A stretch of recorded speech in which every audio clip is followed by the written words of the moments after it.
Hello world.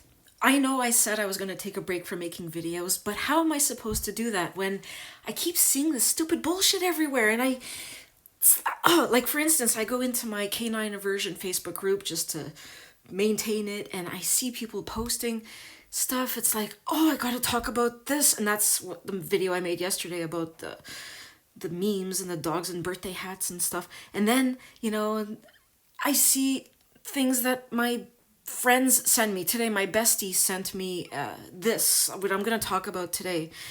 This article, and it's like, I gotta talk about this. Thanks, Chloe. Oh, anyway, her name's not really Chloe. I'm just making it up because if I tell you her real name, she's going to receive death threats, I'm sure. Uh, Man, I have viewers telling me that they're reading about other people all over the place talking about how much they want to kill me, and they want to set their pit bulls loose on my kids, and they want to slit my kids' throats. I don't know if this is true or not. Apparently, that's what people are saying. And I have received death threats before. And anyways, the point is, Chloe is not her real name. It says blue-green algae is causing hundreds of dog deaths. It says that it is likely that the number of deaths is much higher than the 200 plus that have been reported due to the wide range of symptoms that can be caused by numerous other factors.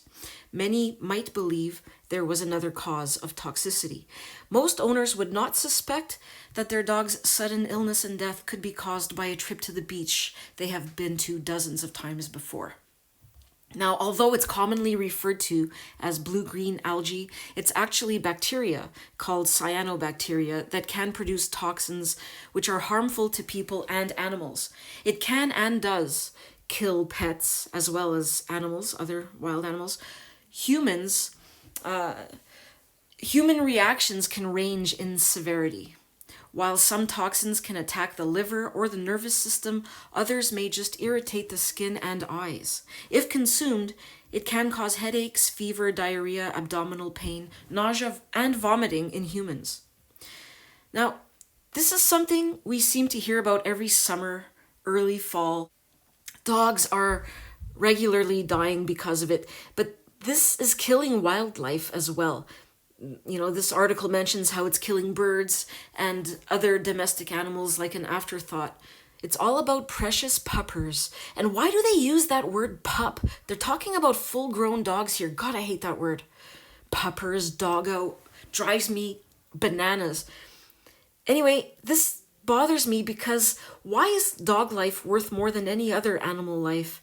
I had to mention in the title of this video that cyanobacteria is killing dogs because otherwise I don't think people would even click on it. I don't think many people would click on it if it said that cyanobacteria was killing humans because people don't care about humans. Somehow, dog life has become more important than human life. But anyway, it says that blue-green algae typically grows rapidly in areas where there is an abundance of nutrients, like phosphorus and nitrogen. These algae blooms can also be created from polluted stormwater runoff, it says.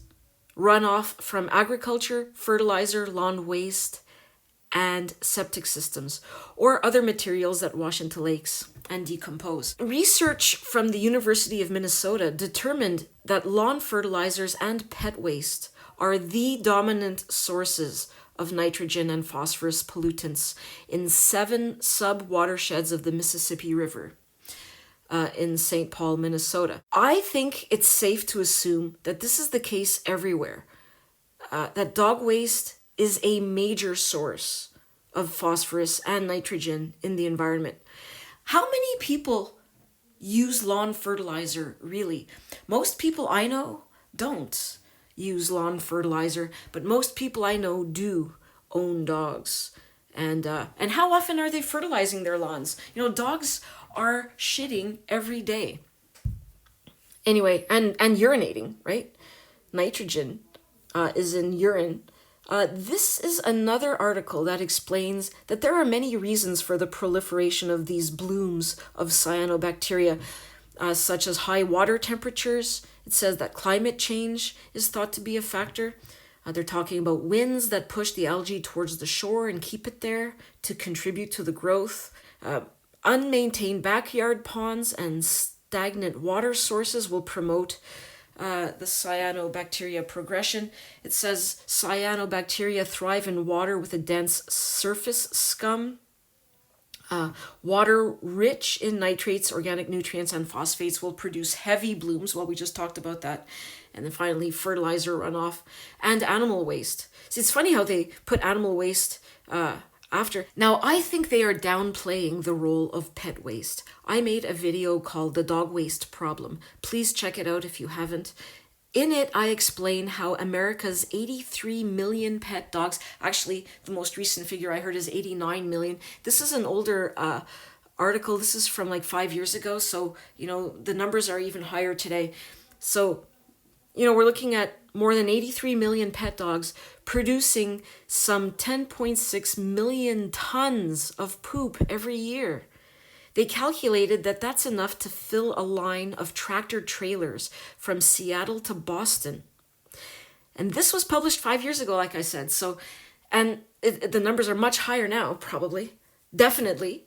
And it also says that if you add in litter from our more than 90 million cats, you've got enough pet waste to fill more than 5,000 football fields, 10 feet deep.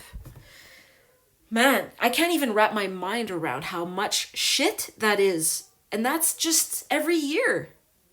Every 365 days. Do you guys realize how much shit that is? That is a lot of shit. The article says just 2 to 3 days of waste from 100 dogs can contribute enough bacteria, nitrogen, and phosphorus to close 20 miles of a bay watershed to swimming and shellfishing, according to the U.S. Environmental Protection Agency. The article says only 60% of dog owners pick up their dog's waste. But even if you pick it up, guys, there's always going to be traces left behind that are going to be washed away with rain and end up in the water as runoff. No doubt fertilizer and high water temperatures do play a role, but my feeling based on how much dog shit is actually being deposited into the environment, the amount is so staggering. Like I said, I can't even imagine it. My feeling is that dog waste is the leading cause of this problem. And the dog nuts that are running these newspapers and publishing these articles, they don't want the truth to come out. They don't want to tell the truth. I talked about this, how dog lovers are in denial and are refusing to acknowledge the truth about dogs. That's why I'm receiving death threats. Someone in my canine aversion Facebook group posted about how she wrote an article to her local newspaper outlining the many ways dog waste is polluting the environment and all the pathogens it is transmitting, the diseases we can catch. Just what an environmental disaster, what an environmental nightmare dog waste is. With all the millions of plastic bags, people are all about reducing plastic, and they're not addressing the fact that millions of plastic bags are being deposited into the environment every day.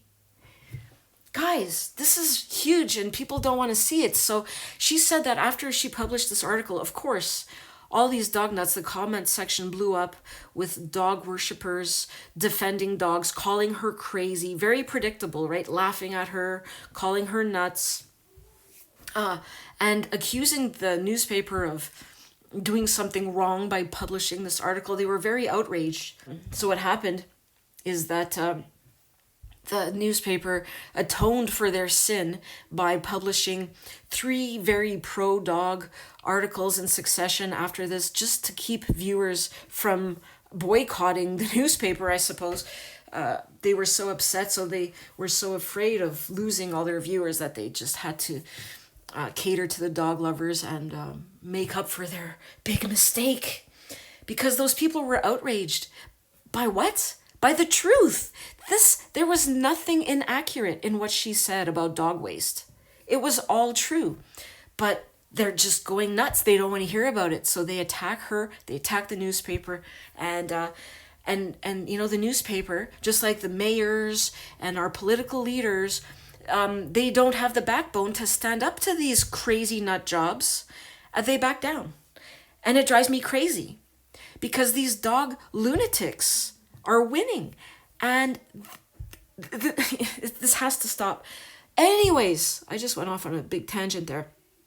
You know, it is the leading cause of this problem. People just don't want the truth to come out, I'm telling you, because they have demonstrated very clearly that they do not want the truth to come out, whether it be about the truth about attacks, statistics when it comes to dog bites, diseases, you name it.